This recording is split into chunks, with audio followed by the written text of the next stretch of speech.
Buenas tardes, Guiller, y bienvenido. Hola, buenas tardes, Rodri. Gracias por invitarme.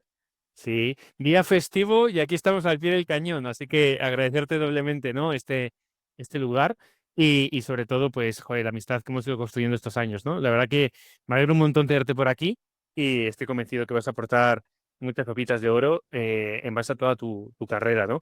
Y fíjate, la primera pregunta, Guille, es la más abierta, igual la más existencial, ¿no? Cada uno lo contesta de una forma diferente, pero ¿quién es Guiller, ¿no? ¿Quién es Guillermo a día de hoy? Pues Rodri, la verdad que de todo esto que íbamos a hablar, para mí era como siempre, la pregunta más difícil, ¿no? Que al final cuesta mucho mirar atrás y hacer un discurso que sea coherente con lo que eres. Pero sí es cierto que, bueno, pues creo que soy una persona que siempre ha sido muy curiosa. Yo estudié sociología, creo que por una idea de entender un poco mejor cómo funciona el mundo. Y luego el mundo, pues bueno, me ha ido dando oportunidad de entrar a trabajar en distintos sitios y me ha gustado estar en varios sectores. He estado con el sector público y he estado en otros temas y al mundo de empresas sobre todo, ¿no? Pero bueno, yo diría que una persona curiosa que le gusta aportar allá donde, bueno, donde le dejan y donde puede, ¿no? Supongo que esta podría ser una definición. Qué bueno. Y fíjate que esa parte de sociología que comentas posiblemente te ha acompañado y te ayuda mucho estos años, ¿no? Esa parte de conocer el mundo, al ser humano, y por ahí yo creo que esta pregunta de alto rendimiento, creo que nos vas a aportar mucho valor, ¿no? ¿Qué entiendes por alto rendimiento, no? Si te tuviera que preguntar hoy, en base a todas las experiencias que has ido acumulando, primero, si el concepto te gusta o no te gusta, porque los dos nos hemos encontrado en empresas donde la productividad o alto rendimiento son palabras que no les gusta mucho escuchar últimamente, y desde ahí entender un poco, ¿no? ¿Qué entiende Guille por alto rendimiento? Bueno, yo con este concepto tengo un poco un pensamiento un poco, bueno, ambivalente en la medida en la que, por un lado, cuando me lleva a la productividad aquí, y hablaremos, pero pues bueno, a veces me vienen algunas voces un poco críticas con respecto a esto. Creo que el tema de la productividad lo estamos malentendiendo y bueno, y últimamente se está hablando mucho de esto, ¿no? Estamos malentendiendo la productividad como algo que no tiene fin, ¿no? Y sabemos que esto de ser productivo no tiene fin y nos puede llevar a un terreno terrible, ¿no? Y en esa locura a veces un poco también estamos.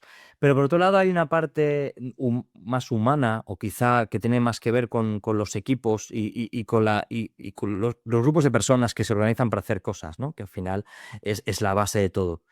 Y es justo la parte que sí me gusta mucho de alto rendimiento, que tiene que ver con esta idea de alineamiento, con esta idea bueno, de estrategia, de estar remando hacia el mismo sitio.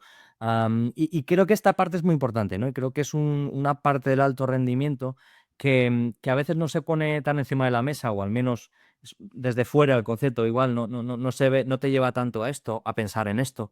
Pero creo que hay una parte muy importante que tiene que ver justo con que el alto rendimiento depende de que la gente se comunique bien, de que la gente tenga una autodisciplina, por supuesto, pero tenga sobre todo las ganas de aportar, ¿no? Y en ese aportar creo que reside el núcleo, ¿no? De que el alto, un equipo o una persona, pues alcance un poco este alto rendimiento.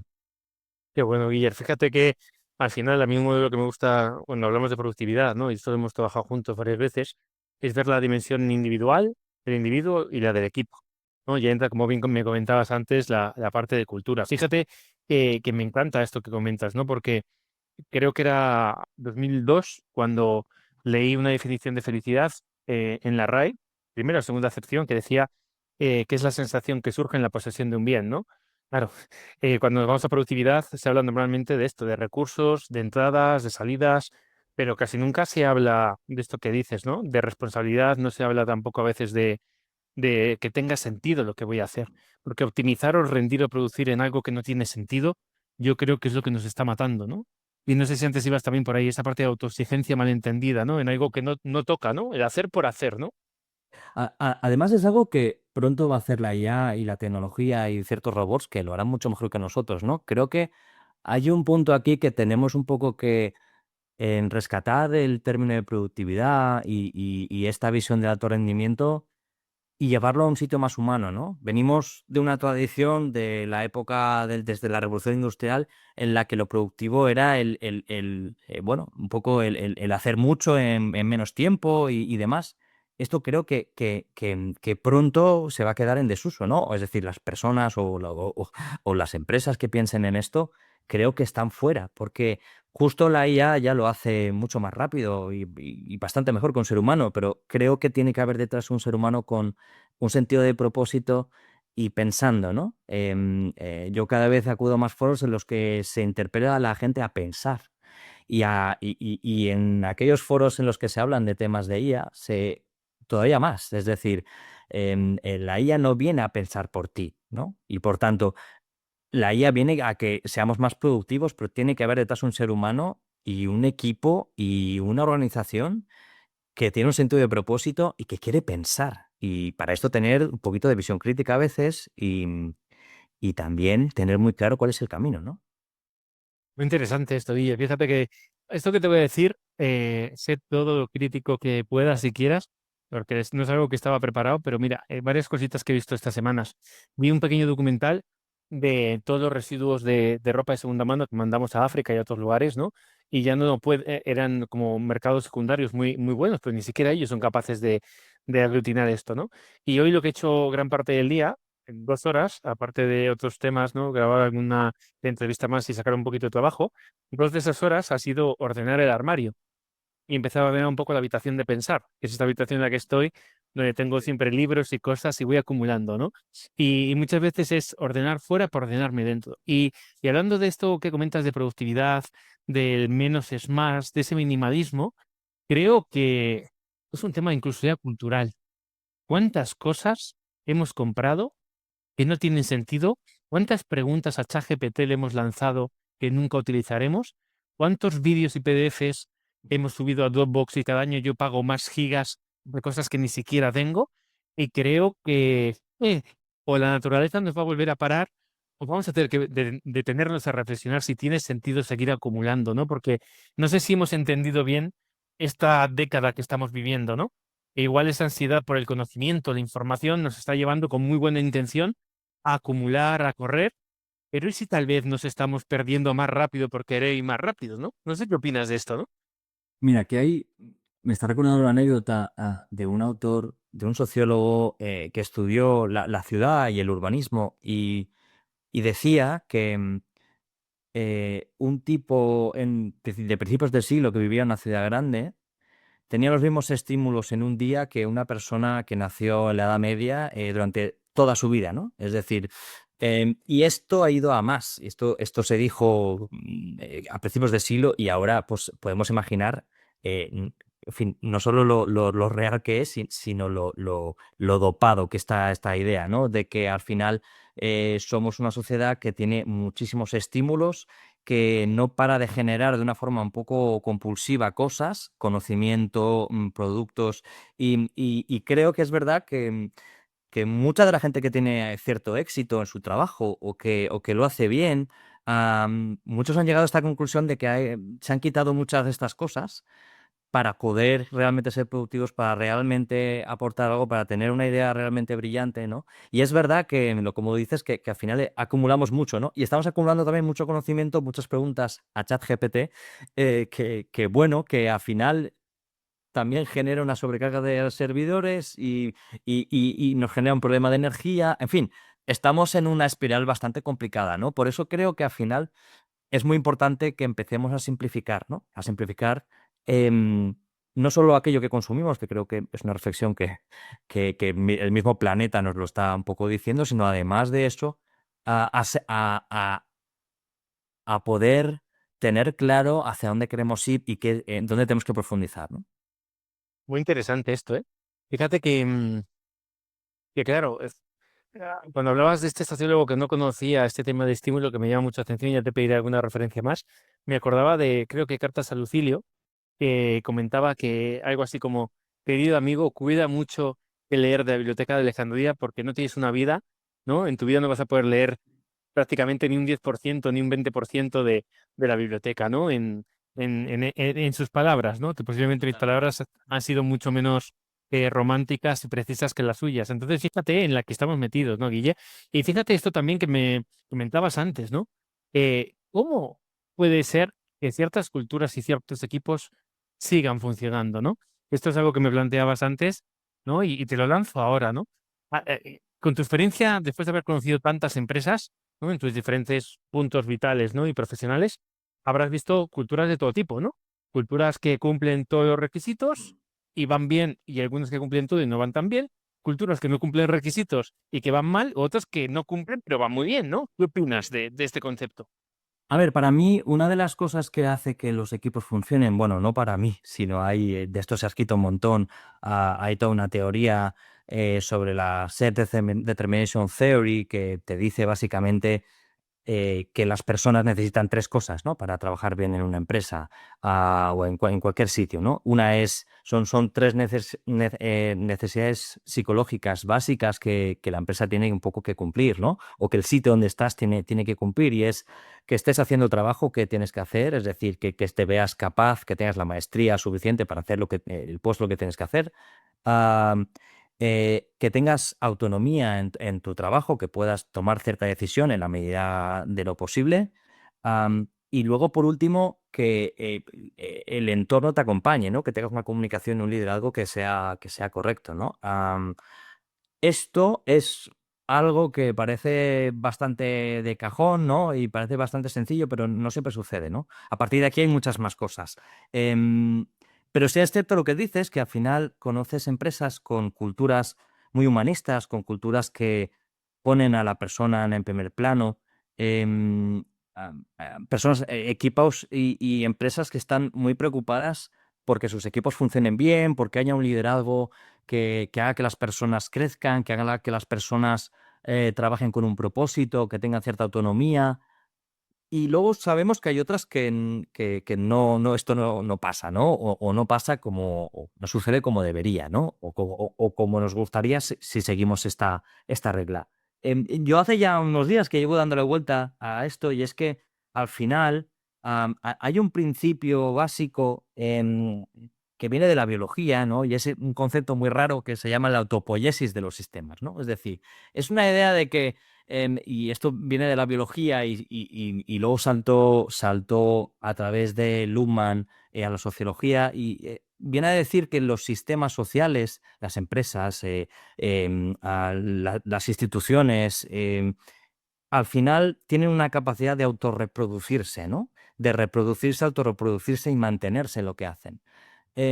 Y es para mí una de las pocas razones por las cuales incluso organizaciones con una cultura incluso tóxica son capaces de sobrevivir en el tiempo. ¿Cómo puede ser que esta empresa siga adelante si todo el mundo habla fatal, la gente que trabaja allí se quiere ir continuamente?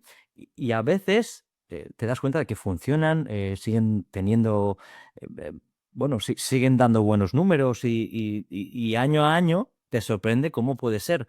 Y yo creo que hay una parte aquí que tiene que ver con que los sistemas al final se autorreproducen, es decir, con que las organizaciones tienen un poco esta capacidad de mantenerse en el tiempo, ¿no?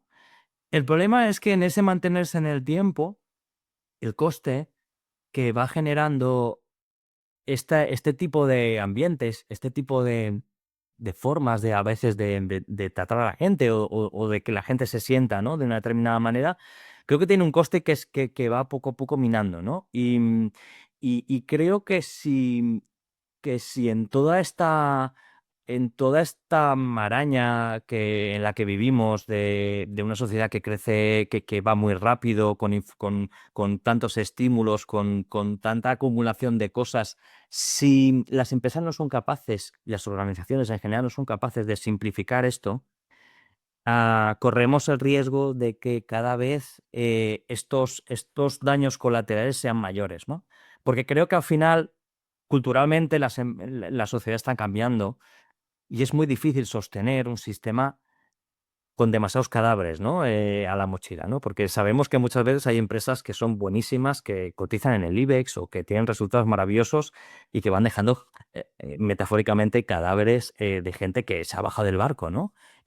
Obviamente es muy difícil que todo el mundo quiera estar en el barco, o que esto no suceda, pero al final hay que tener en cuenta cuál es el core, ¿no?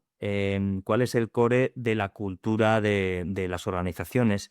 Y creo que, por mucho que los sistemas, por mucho que una empresa o una organización pueda seguir creciendo y pueda mantenerse en el tiempo, esto al final genera un coste y este coste a medio y largo plazo se acaba notando en la cuenta de resultados, ¿no? Y yo creo que en algún momento em, estas organizaciones o una empresa en particular tendrían que tomar nota y ver por dónde atajarlo, ¿no?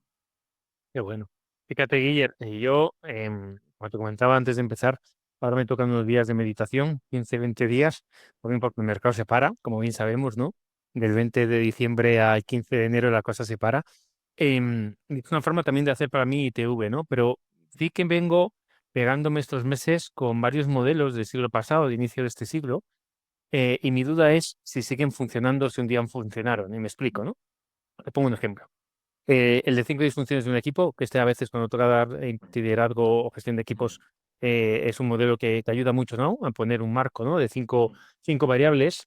Esa comunicación que hablabas sería para mí el pilar fundamental debajo de la pirámide que no está, no dice explícitamente este autor, pero luego empieza la parte de confianza y gestión de conflicto, ¿no? Y claro, arriba del todo queremos resultados. Pero claro, resultados por resultados, o miras la pirámide completa, no funciona. Pero yo la duda que estoy teniendo últimamente es si esos modelos han sido creados para un contexto determinado, ¿no?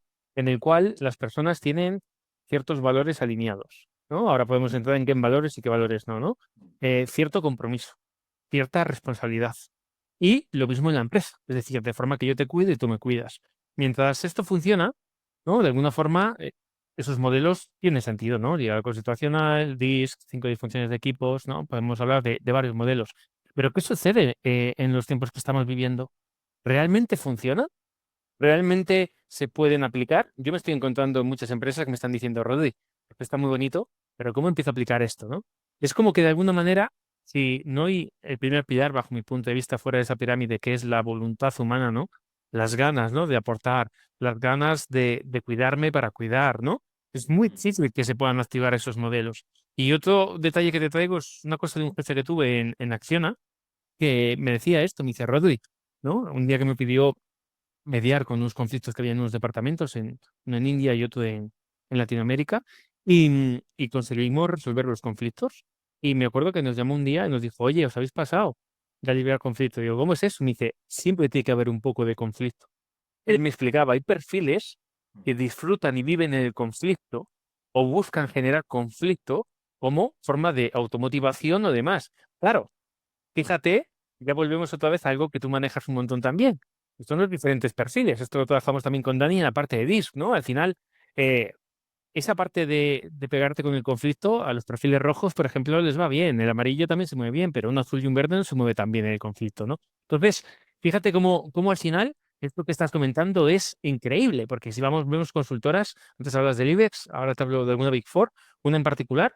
Hace poco, su director de recursos humanos, en un evento en el que yo estuve, que daba una pequeña charlita, él estaba en una mesa redonda luego, dijo, ¿no? El público que estábamos, dijo, oye, si hace 10 años o 7 años, digo a los socios, estábamos montando una fiesta para 8.000 personas, dando formación de gestión de estrés, haciendo no sé qué, les pega un ictus a ellos. Es decir, estos 7 10 años, yo sí, aquí sí te puedo dar algo que he observado, este mercado a veces es interesante, porque cuando las nuevas generaciones buscan algo diferente o cuando hay alternativa, no te queda otra eh, ser para atrás o para adelante. Y me explico con esto, ¿no? Hay startups que pueden ofrecer lo que antes ofrecía solo una consultora, ¿no? Entonces parte del capital humano se va para allá, ¿no? Otras empresas de aquí, otro se monta de autónomo, otro tal. Entonces de repente su pirámide dejó de funcionar. Y yo creo que más allá de que hay gente dentro, y yo conozco a varias personas de esta consultora que son muy humanistas y muy responsables, creo que a veces nos movemos por placer, pero muchas veces por dolor. Y cuando el mercado empieza a pasar las canutas, es cuando lamentablemente el ser humano se pone las pilas. Por eso, esto que decías es muy interesante. No sé cuánto dolor vamos a tolerar para empezar realmente a prevenir y predecir.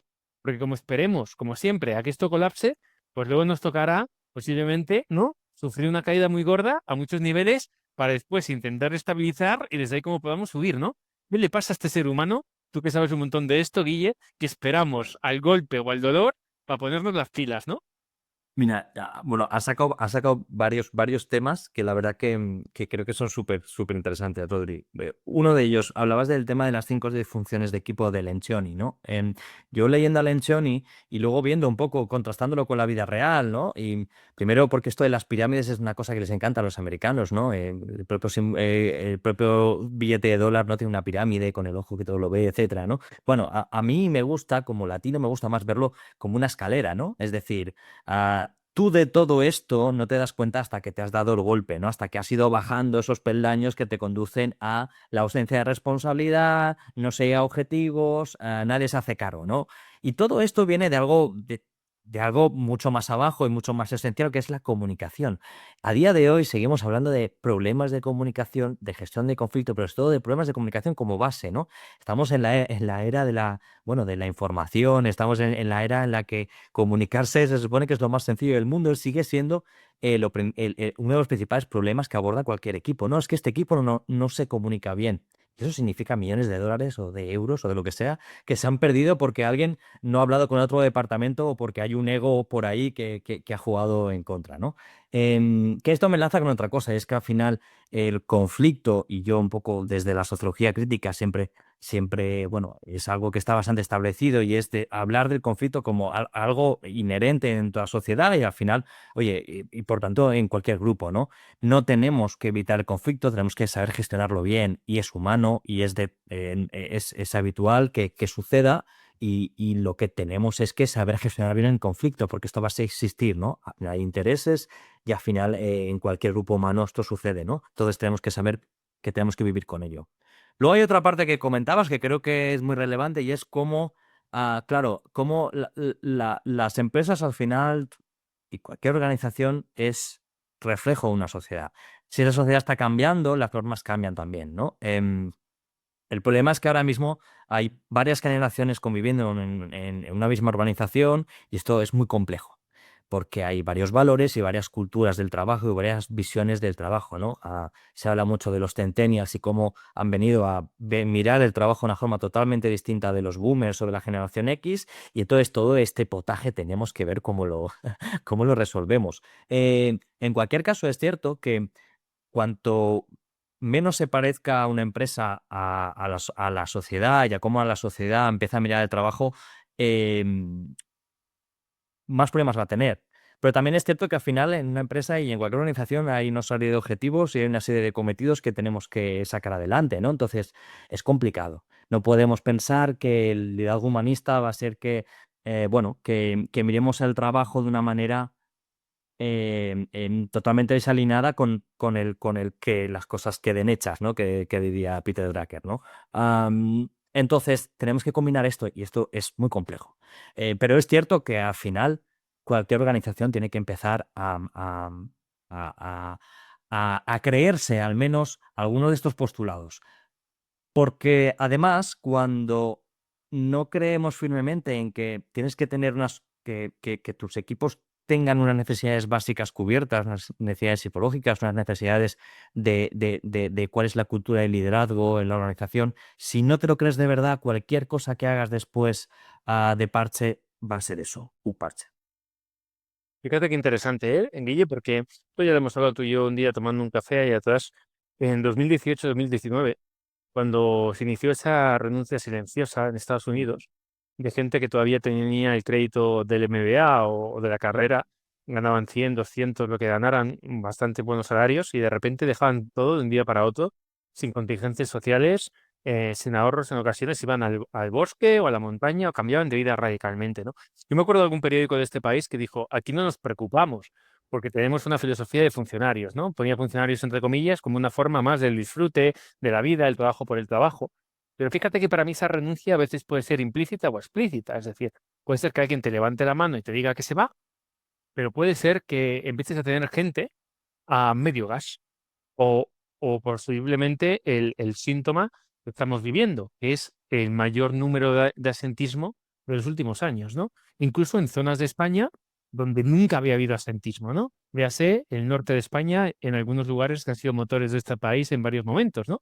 Entonces, fíjate, ¿crees que tiene que ver, ¿no?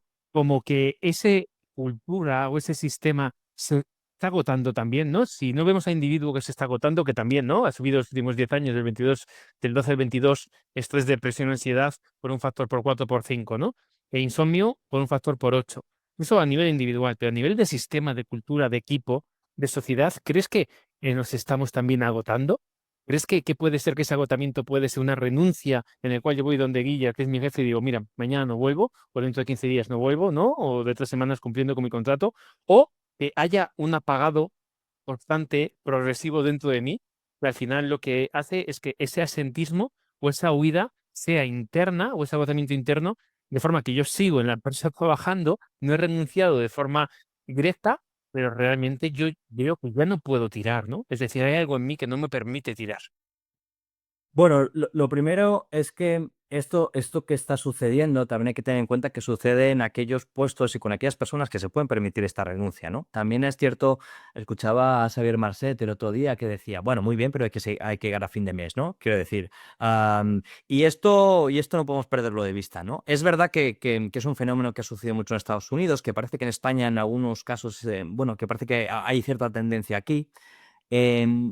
Esto sí que parece algo sintomático, es decir, yo sí que no sé muy bien cómo va a quedar, no sé muy bien si es un tema anecdótico de un cambio de ciclo económico o no, pero es verdad que cada vez parece que esto es síntoma de algo, ¿no? Y que no es una anécdota, que es algo un poquito estructural.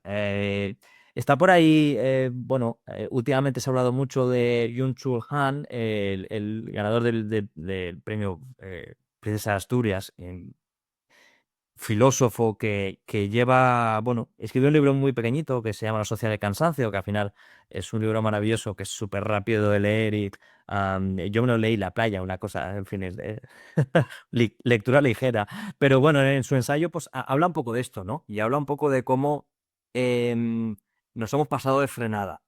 Y nos hemos pasado de frenada en el sentido de que el miedo que tenemos ya no es a, a una pandemia que ya lo hemos pasado, ya no es aquello de una sociedad que corre el riesgo del colapso, que por cierto probablemente también, sino esta otra cosa, ¿no? De que la gente deja de encontrar el propósito, el sentido de lo que está haciendo las empresas y por tanto, oye, yo quiero hacer otra cosa, ¿no? Yo he venido aquí a hacer otra cosa. Creo que en general nos encontramos en una etapa de transición. El mundo,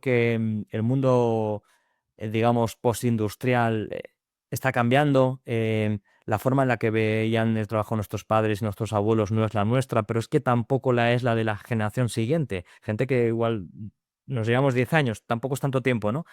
Y esa aceleración en el cambio, yo no tengo la respuesta, por supuesto, pero a mí me da que pensar que va a ser más estructural.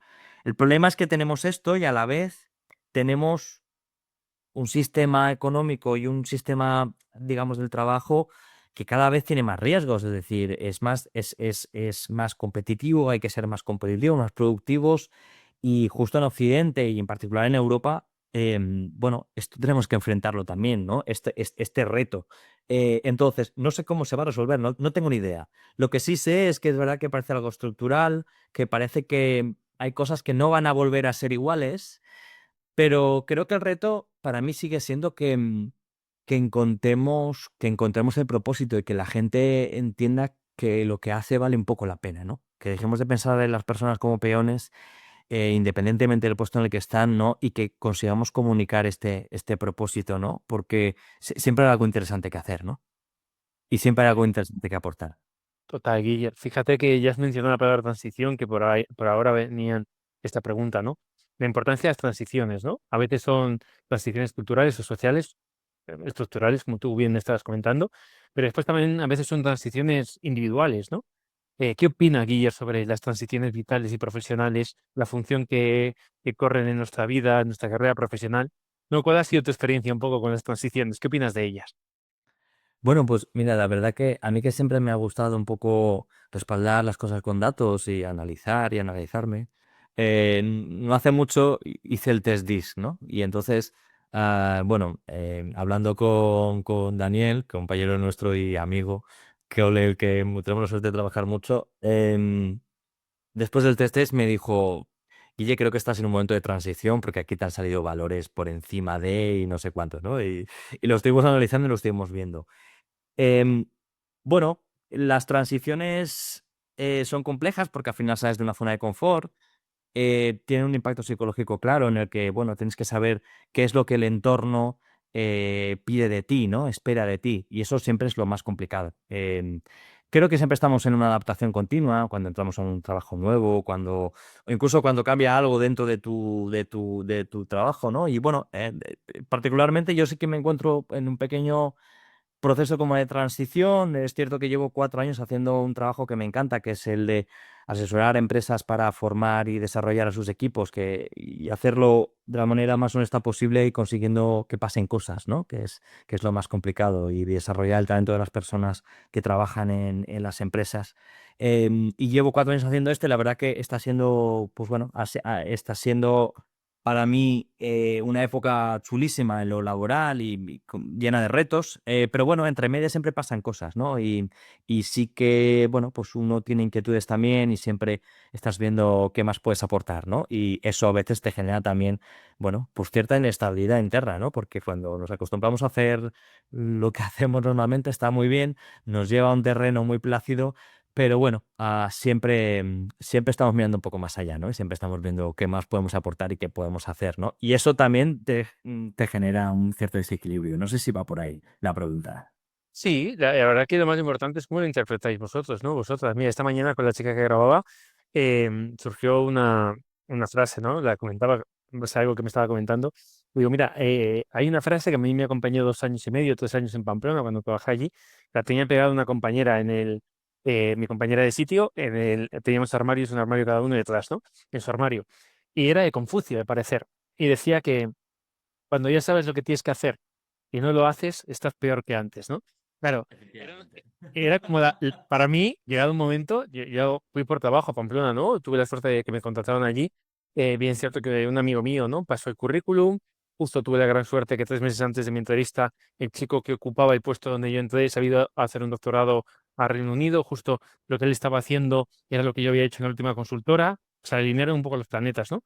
Y por esa lealtad y compromiso de este amigo, pues posiblemente estuve más tiempo del que tocaba, porque era lo que tú comentas, algo es lo que se ve de fuera, ¿no? Lo socialmente aceptado, pueden decir estás mejor, peor, y otra cosa es cuando tú ya sabes que hay algo que por aquí no encaja, ¿no? Y a veces eso es, pues, apuntarte una información nueva, puedes escribir un libro, puedes ser cambiarte de ciudad, hacerte unas vacaciones, lo que toque, ¿no? Pero las transiciones, sobre todo, me gusta sacarlo, Guille, porque a veces, igual que el conflicto o la productividad o el alto rendimiento, a veces lo vemos con una connotación un poquito negativa, pero bien es cierto que yo me voy dando cuenta que es de las partes eh, más determinantes de la vida de un ser humano. Otra cosa que las podamos elegir o no, porque yo no sé hasta qué punto elegimos lo que viene y lo que no viene, ¿no? Pero yo poco a poco estas transiciones cada vez las intento vivir siempre que soy consciente y puedo, como una pregunta abierta. Digo, vale, ¿esto qué trae para mí? ¿No? ¿Qué puedo aprender aquí? Porque por lo pronto va a haber dolor, va a haber sensación de pérdida, porque en esa transición pasan cosas, ¿no? Lo que tú dices es una pérdida, el hecho de mantenerte en una rutina y de repente pasa algo que te saque de esa rutina. Ahí empieza la mente, ¿no? La batidora a decir, oye, tengo que prepararme, tengo que sobrevivir a esto, ¿cómo se hace esto, no? Y creo que eso, por otro lado, es lo que mueve al ser humano. Pero mucha dosis de eso te puede llevar a un lugar complicado, ¿no? Que no Mira, sé si yo vas también por aquí, ahí, ¿verdad? aquí me quiero acordar de una profesora de literatura, Elena, que me dijo algo que se me quedó grabado, ¿no? Me dijo, Guillermo, los que tenéis los que nacisteis con el bicho dentro, tenéis que tener mucho cuidado, porque o le dais de comer al bicho o el bicho se come a vosotros. Con el tiempo es verdad que hay otra frase que ha resonado mucho en mí, y es, si a esto le digo que sí, ¿a qué digo que no? ¿No? Entonces, creo que estas dos frases representan un poco el equilibrio desde el que uno tiene que tener un poco de cuidado, ¿no? Yo creo que hay que dar salida a esas inquietudes, porque si no, bueno, pues que si las tienes, creo que hay que darle salida, creo que hay que ponerlo en práctica, porque te dan ganas de estar en este mundo, ¿no? Que al final, y hacer cosas interesantes. Pero también hay que tener muy en cuenta esa otra cosa, ¿no? De si a esto le digo que sí, ¿a qué digo que no? Y a veces eso al que le dices que no puede ser tu vida personal, puede ser incluso tu forma de estar en tu trabajo. Entonces, bueno, yo creo que siempre hay que estar un poco evaluando y siempre con la luz de warning, ¿no? Con estos temas, ¿no? De, oye, ¿Cómo lo hago para mantener un equilibrio aquí, ¿no? Creo que hay que hacer cosas interesantes, creo que hay que dar rienda también a esas inquietudes que tenemos, que no tienen por qué ser únicamente profesionales, ¿no? Pero por otro lado también tenemos que ver cuál es el coste, ¿no? Y en ese coste, bueno, creo que afortunadamente vivimos en un momento en el que cosas que antes no se valoraban ahora sí, ¿no? La vida familiar, el tener, no sé, el tener hobbies, el poder hacer deporte, sentirte bien, ¿no? Todo este tipo de cosas, todo este tipo de espacios que bueno, que un poco también nos restauran un poco, también hay que mantenerlos, ¿no? Entonces, bueno, es complicado, pero creo que en esto estamos, ¿no? Qué bueno, Guille. Fíjate que de hecho tú me llevas conociendo estos años y hemos tenido unas conversaciones estos últimos meses en línea con que a mí me toca elegir. Me toca elegir, y lo digo con una sonrisa, sabiendo que es una faena para mí, porque hay dos cosas que a mí me han sumado mucho. Una es el esfuerzo y otra es no fallar, siempre estar a la altura, ¿no? No gestionar los nos. Pero ¿qué pasa? Que llega un momento que uno toca su propio suelo o su propio techo y llega un momento que tienes, ¿no?, que empezar a elegir qué sí es y qué no es, ¿no? Y fíjate que creo que una sensación de pérdida, porque dices, que no quiero dejar nada, que me gusta todo, ya, ¿no? Pero ¿qué me sucede a mí particularmente? Por ejemplo, este fin de que te decía que está trabajando, este fin de sobre todo he estado escribiendo y estudiando, pero me han pasado las horas volando, feliz. Pero luego viene Pepito Grillo y me dice, Rodri, los informes, las facturas, eso no gustar tanto, ¿no? Pero también hay que pagar el alquiler. Exactamente, sí. Ese equilibrio que comentas, ¿no? Y de repente te decía antes del ChatGPT que yo soy uno más. Yo una conversación que tenía este fin de semana con ChatGPT, con un mini trabajito que ya llevo 185 páginas para un antiguo profesor que tuve sobre temas existenciales, Ortega y Gasset, Zubiri y demás. Claro, yo ya me veo hablando con mi colega y mi colega hablando conmigo. Y en algún momento, hablando de propósito de sentido, que de esta no te escapas, que ahora es la siguiente pregunta, me llegó a decir ChatGPT, te entiendo, hermano, ¿no? Y claro, ya llegas a un nivel de complicidad, ¿no? Hablando de sentido, de propósito, de contribución, de vocación, de cómo funciona esto, que el ChatGPT no puede hacer otra cosa sino que abrazarte virtualmente. Y ahí es donde viene el peligro, ¿no? Saber si realmente está siendo crítico contigo o te está diciendo lo que toca, ¿no? Mira, yo añadiría una cosa a aquello que me dijo esta profesora de dar de comer al bicho o el bicho te comerá a ti, ¿no? En nuestro caso, lo que no, esta profesora todavía en esa época no se hablaba tanto del TDA, que es lo que a veces creo que tenemos nosotros, ¿no? Es decir, creo que somos personas que llegan a un punto de interés por las cosas que igual en algún caso tendríamos que mirarnos si hay algo aquí diagnosticable. Pero no, fuera de bromas, es verdad que también vivimos en un mundo que está hecho para descentrarnos. Vivimos en un mundo que está hecho para entretenernos todo el rato. Hasta el propio ChatGPT, si te fijas, está hecho para que las conversaciones continúen. Es decir, no está hecho para darte una solución rápida y puedas seguir a otra cosa. De hecho, está hecho porque está recopilando información y lo necesita para que los hilos sean eternos, ¿no? Y esto es una pequeña pieza, pero sabemos que vivimos una sociedad cada vez más hecha para descentrarnos, ¿no?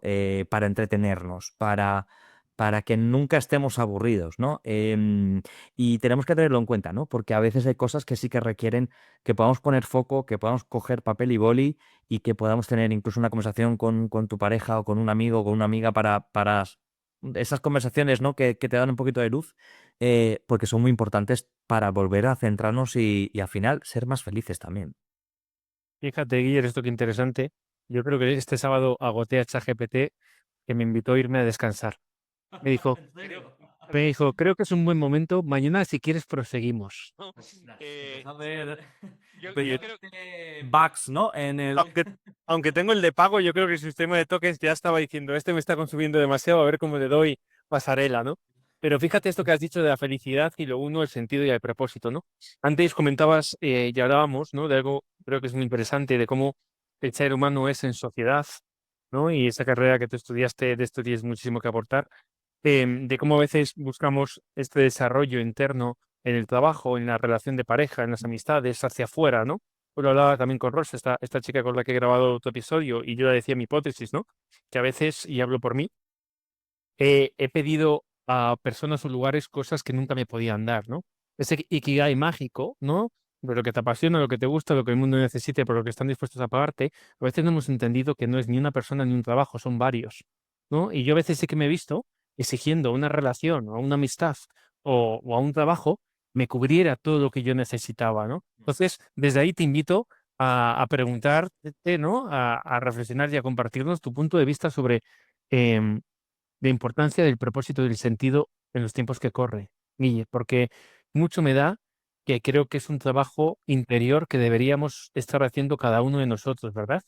No sé qué opinas, ¿eh? Puedes abrir este debate por donde quieras, porque es un debate, bueno, milenario, digamos, ¿no? Pero creo que esa parte de sentido y propósito, linkándolo a lo que decíamos de productividad, una productividad con algo que tenga sentido. Cuando me obligas a hacer 15.000 reportes y luego ni te los lees y el informe que me has pedido 40 veces veo que no vale para nada, pues es normal que una parte de mí diga, a tomar viento ese reporte, ¿no? Sí, creo que tenemos que simplificar. Creo que esto del minimalismo aquí sí que vale y vale particularmente y creo que es urgente que apliquemos cierto minimalismo para pedirle a cada cosa aquello que debe ser, ¿no? O que sería más sano. No podemos pedir a los amigos que nos resuelvan todos los problemas existenciales, no podemos pedir a nuestra pareja que sea siempre nuestro psicólogo, porque al final, oye, también tiene sus cosas y no puede ser. No podemos exigir rendimiento a todo. Lo que tenemos que empezar, para mí, creo, a poner el foco es en aquello que genera valor y en aquello que, bueno, que nos hace llegar a fin de mes, pero también en aquello que nos aporta. Em, y esto vale para mí, creo que vale para nuestro trabajo, pero también para nuestras relaciones. No podemos tener hay un concepto ahora que se habla mucho en relaciones internacionales, ¿no? Que es aquello del transaccional, ¿no? Es decir, relaciones transaccionales. Vivimos en un mundo en el que le pedimos a alguien algo y nos relacionamos con alguien o con algo para obtener una cosa, ¿no? Esto tenemos que dar una pensada, ¿no? Es decir, vale que vivimos en una sociedad bastante más volátil en la que las relaciones no son tan duraderas, ni las laborales ni las personales, pero lo que creo que nos está llevando a un camino un poco extraño es que le pidamos a cada cosa de nuestra vida una rentabilidad y una productividad que es una locura en absoluto. Es decir, ya no es que vayamos a una sociedad del cansancio, es que venimos a una sociedad tan extractiva que estamos extrayendo a nuestros amigos un buen consejo, extrayendo a nuestro responsable una solución para tú sentirte de una manera maravillosa en el trabajo, estamos extrayendo también, siendo extractivos con nuestra pareja cuando la sometemos a todas nuestras historias, ¿no? Que nos pasan ahí fuera y bueno, creo que tenemos que empezar a reconectar con aquello que nos hace más humanos y empezar un poco a poner barreras, ¿no? Es decir, no puede ser que todo lo que hagamos sea productivo y no puede ser que a todo le pidamos una rentabilidad. Me gusta mucho esto. De hecho, fíjate que uno de los modelos de psicología que más me aportaron, esto lo aprendí en Matisemi hace muchos años, ese análisis transaccional. Luego estudié con Alex Rovira, luego ya bebí de las fuentes, ¿no? De Steiner y de Eric Berne. Y había un concepto muy interesante, ahora que escuchándote, que era el intercambio de caricias, ¿no? Vamos a las redes a buscar caricias, vamos a nuestras relaciones a buscar caricias, pero seguimos sintiéndonos vacíos. Fíjate que no sé si estamos ante un tema, como bien comentas, existencial. ¿Por qué digo lo de propósito de sentido? Fíjate, Guille, ¿no? Cuando veo las estadísticas de estrés, de ansiedad, de depresión, ¿no? De insomnio, ¿no? Que ese también puedo ser yo, puede ser un ser querido. Estamos todos expuestos a esto, ¿no? Hay una máxima que la tomo como máxima, como nada, tampoco es mío, pero era uno de los estudios de Viktor Frankl, ¿no? Decía que había gente en el campo de concentración que no podía morir porque tenía un para qué. Y el para qué no tenía que ver con él mismo o ella misma. El para qué tenía que ver con un hijo que cuidar fuera, una abuela que cuidar fuera, volver a ver a su pareja. Yo me pregunto, cuando se habla tanto de resiliencia psicológica, que es un término que se entiende mejor, yo creo, con la parte de estructuras y mecánica de materiales, ¿no? Que como lo explican a veces desde un punto de vista psicológico, yo creo que tener algo lo suficientemente grande que no tenga que ver contigo te puede levantar de la cama en días muy complejos que todos tendremos y que hemos tenido, ¿no? Fíjate que para mí, por eso, la búsqueda de sentido y propósito creo que es algo individual y colectivo también, pero tiene que ser, al igual que ese ancla de meditación, algo que dependa de ti, que nadie te pueda quitar. No, es decir, pase lo que pase, ¿de dónde vas a tirar o a cogerte para decidir levantarte un día más? ¿No? ¿Qué batalla, como todo, hablábamos también de gestión de conflictos, ¿no? Elegir qué batallas vas a luchar, pero hay batallas que te eligen a ti, que no las puedes elegir o no. Pero, ¿qué tienes aquello? ¿Cuál es tu resorte? ¿Cuál es tu pilar? ¿Cuáles son tus valores? ¿No? ¿Cuál es ese sentido que es el que te hace mover el culo y levantarte un día más, a pesar que te duela un poco la cabeza, el estómago o estés con 39 o 40 de fiebre? ¿Y por qué te digo esto? Permíteme quitar la parte seria de esto y ponerte una broma. Lo que dicen los autónomos, ¿no? Que cuando te haces autónomo enfermas menos porque no puedes enfermar. Es que voy a quitar la broma y te voy a comentar varios estudios que se están haciendo, ¿no? Viktor Frankl ya lo adelantaba en su libro El hombre en busca de sentido, pero yo lo he podido vivir en mi persona. Yo si no trabajo no cobro. Y yo ha habido días, y también toco madera, en mis 10 11 años en multinacional, no me puse de baja. Y ojalá, y toco madera, que nunca me vuelva a pasar o que me pase, ¿no? Pero es que, siendo autónomo, hay una parte de ti que sabe que no puedes enfermar. Esto se ve mucho en papás y mamás. Enferman los viernes por la tarde, sábados por la mañana, o en vacación. Hay como un contrato interno muy interesante que el cuerpo es capaz de aguantar cosas inaguantables hasta que llega la vacación o el finde y ahí te tira en cama. Entonces, no sé si estás de acuerdo con este concepto de sentido y propósito como algo que, con todo el cariño, estas son cosas que han hablado personas muy sabias, yo lo cojo con todo el cariño desde mi experiencia, pero ¿cómo podemos encontrar esto, buscar esto, aferrarnos a esto, sabiendo que es igual lo que nos ayuda a salir de momentos complejos que muchos no van a depender de nosotros? Un despido, un ser querido que está pasando un mal momento. No sé cómo ves esto, Guille, y cómo de importante crees que es. Bueno, yo creo que esta búsqueda del propósito y del sentido, em, si te fijas, has dicho varios casos de esas personas que estaban al límite, pero siempre tenían un resorte, y ese resorte siempre era el otro. Creo que tenemos que volver a poner en primer plano en que nos levantamos por la mañana y hacemos lo que tenemos que hacer, no solamente porque nos van a pagar a final de mes o porque vamos a poder facturar como autónomos esto y lo otro, sino porque estamos ayudando a personas. O porque lo estamos haciendo también, aparte de por eso, y nosotros tenemos la suerte de trabajar bueno, en un sector que es maravilloso, pero sobre todo también porque lo haces para otras personas, para tus hijos, para tus padres, para una comunidad, para gente que manda dinero a sus casas al otro lado del mundo. Creo que se nos olvida a veces que al final estamos aquí porque estamos con otras personas. Y si no, pues estaríamos haciendo una cosa muy distinta y probablemente pues cazando mamuts por ahí, ¿no? Pero si estamos haciendo todo esto y todo esto está tan complejo, creo que es porque lo hacemos por otros.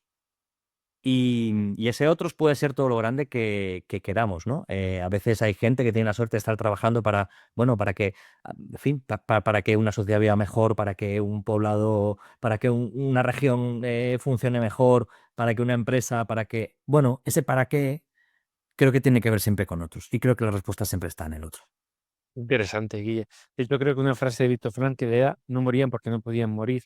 Y él hablaba siempre de que ese motor casi nunca es interno, ¿no? De hecho, hay una frase que también compartíamos tú y yo no hace mucho, que lo que no das te lo está robando a ti, ¿no? Al final, em, creo que se nos ha olvidado que en última instancia somos seres sociales. Y esto es algo que veo mucho, ¿no? Cuando nos toca viajar, no me gusta cenar ni comer solo. De hecho, prefiero ahorrarme ese dinero y después lo disfruto con un ser querido, ¿no?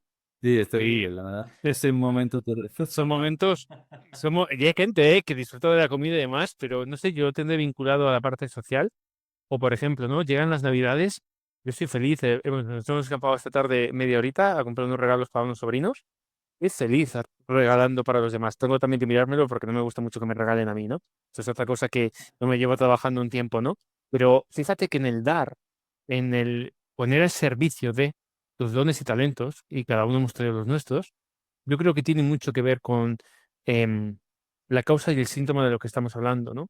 Es decir, realmente, ¿qué depende de ti para estar un poquito mejor? Y cuidado, ¿eh? No es si quieres, puedes, y no tiene que ver con este tipo de conceptos que creo que son bastante simplistas, sabiendo y esperando que vayan con buena intención, pero localiza aquello que te mueve. Es decir, y puede ser, como tú decías, que tengas un trabajo muy transaccional, muy de alimentar al estómago. Ok, pero seguro que ahí puedes mejorar tu relación social. Tienes algo que aprender. O si no, búscate luego 2 días a la semana y toca la guitarra, si era lo que siempre quisiste.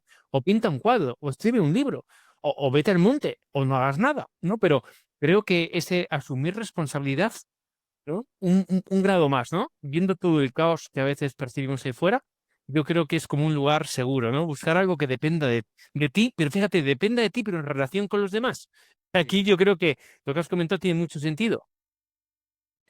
Es que creo que no tienes por qué tener un trabajo que sea, en fin, que esté haciendo que creas que esté haciendo un aporte a la sociedad o como altruista, o porque al final sabemos que las organizaciones, las empresas, al final, pues oye, hay que ganar dinero y hay que llegar a objetivos y demás, pero dentro de eso a veces siempre creo que ayuda pensar, oye, estoy haciendo esto para que el equipo funcione mejor, para que la gente trabaje mejor y por tanto llegue a su casa de otra manera y tenga ganas de hacer otras cosas, o estoy haciendo esto porque estoy ayudando a otras personas de una forma directa o indirecta, ¿no? Creo que siempre tenemos que mantener un poco el foco en que lo que hacemos lo hacemos para otros. Em, Vendiendo cosas, haciendo un servicio o como parte del proceso que hace otra cosa más grande, ¿no? Y esto también no creo que suene yuppie, ¿no? Porque al final es cierto que, como decimos, no todos los trabajos son tan agradecidos como para que tú tengas esa sensación y tengas ese feedback de que, oye, has ayudado a alguien porque has hecho un proyecto que ha mejorado en algo el trabajo o la vida de la gente. Pero bueno, creo que siempre tenemos que tener en cuenta que no estamos solos y que no trabajamos de una forma autónoma ni por un propósito interno, individual y ninguna cosa de estas raras, ¿no? Que nos arroja una especie de soledad muy extraña, ¿no? No, es que todo lo que hacemos lo hacemos por o para alguien, ¿no? Y bueno, pues creo que esto puede ser una guía, ¿no? Para también tenerla en cuenta y a veces sacar un poco esa fuerza, ¿no? Aunque sabemos que, oye, pues no todo es tan fácil ni todos los trabajos están agradecidos. Total. Y fíjate que hay un debate muy gordo también a todas esferas, ¿no? Hay dos autores, fíjate, uno, Steve Jobs, que él decía, ¿no? En alguno de sus discursos, que te tiene que apasionar lo que haces. Porque como en algún momento te vas a caer y no tienes pasión, no te vas a decidir levantar. Pero es que del otro lado, ¿no? Como si fuera un cuadrilátero, tienes a Kiyosaki, que además te dice que no, tú vete a lo que da dinero. Y luego ya verás tu pasión cómo la cubres. Pero primero dinero, porque pasión sin dinero estás jodido, ¿no? Entonces, fíjate cómo está de nuevo, ¿no? Estos dos gigantes, ¿no? Luchando ahí encima, ¿no? Que es lo que me ha pasado simbólicamente este fin de semana. Lo que he hecho cuando me he despistado, estudiar y escribir, que ahí soy feliz, ¿no?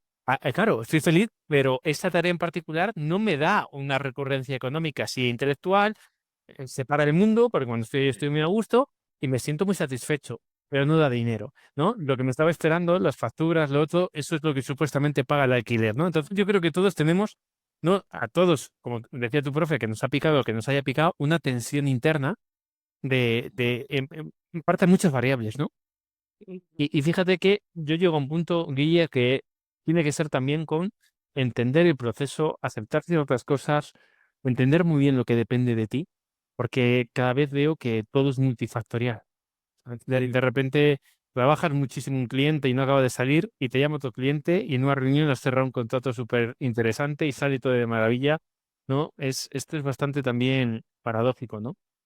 Sí, yo creo que al final, cuando hablaba de simplificar, tiene que ver con eso. Oye, al final tienes que ser consciente de lo que está en tu área de control, en tu área de influencia, eh, alimentar, como dices, un poco el alma, ¿no? Con esas cosas que no son tareas que te dan en fin, pues eso, no te están retribuyendo en nada, ¿no? Pero es una cosa que necesitas hacer.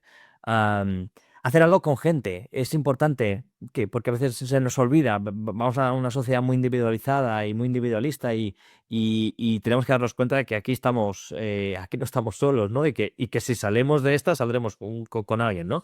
Y entre todos.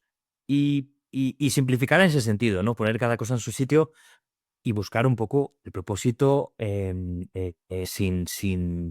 sin dibujarte en la nada, ¿no? Y en el vacío, porque creo que no tiene sentido. Qué bueno, Guilla. Fíjate, las preguntas que nos quedan, menos sesudas y muy rapiditas, ¿no? Una es en qué proyectos estás trabajando, dónde te pueden localizar, si les ha gustado algo de lo que han escuchado, que seguro que sí, cómo te pueden seguir un poquito la pista o dónde te pueden seguir un poquito la pista.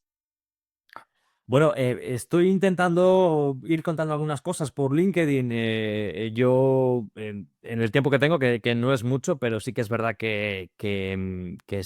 le está dando vuelta a varias cosas y sí que me gusta compartirlo con la red. Yo, básicamente, ahora mi principal proyecto es como responsable de Formación in Company en Comunidad Valenciana de la Región de Murcia, que la verdad que estamos trabajando proyectos súper interesantes de desarrollo del talento en distintas empresas. Pero bueno, siempre estaré, pues bueno, siempre de la mano de algún buen amigo con el que tenga alguna conversación interesante. Así que ojalá más como estas. Qué bueno, Guille. Y las últimas, una tiene que ver, si conoces, y lo puedes contestar ahora o cuando quieras, a alguien que crees que este espacio le puede gustar, que puede aportar. Y esa es una. Y la segunda es si te gustaría dejar alguna pregunta diferente, ¿no? A las que hemos hecho. Si crees que alguna pregunta, alguna persona que pase por aquí le puede sumar, ¿no? Algo que no hayamos planteado. Bueno, mira, yo creo que podríamos reformular esto que hemos hablado de qué pasa cuando las cosas no salen bien, ¿no? Es decir, ¿qué pasa cuando las culturas son tóxicas y cómo viviste ese momento, ¿no? Creo que esto, a veces hablamos mucho desde un poco del buenismo, de cómo deberían funcionar los equipos, cómo deberían funcionar las organizaciones, pero todos sabemos de ejemplos de organizaciones que tienen culturas probablemente muy alejadas de eso y seguramente nos hayamos visto metido en ello, ¿no? Entonces, ¿cómo reaccionaste ante esa cultura? ¿Qué hiciste, no? Creo que esta puede ser una pregunta interesante, porque aquí siempre contamos lo que nos ha ido bien, pero cuando hemos estado en un sitio incómodo, a veces cuando más hemos aprendido, ¿no? Más aprendizajes hemos obtenido y puede ser interesante. Yo fíjate, me mojo a esa pregunta y cuando a mí me ha tocado estar ahí, lo que ha funcionado a veces es cerrarte, blindarte, crear tu ecosistema, poner muy fuerte ese núcleo y desde ahí radiar para afuera, ¿no? Es decir, es como hay una etapa primero de contención, ¿no?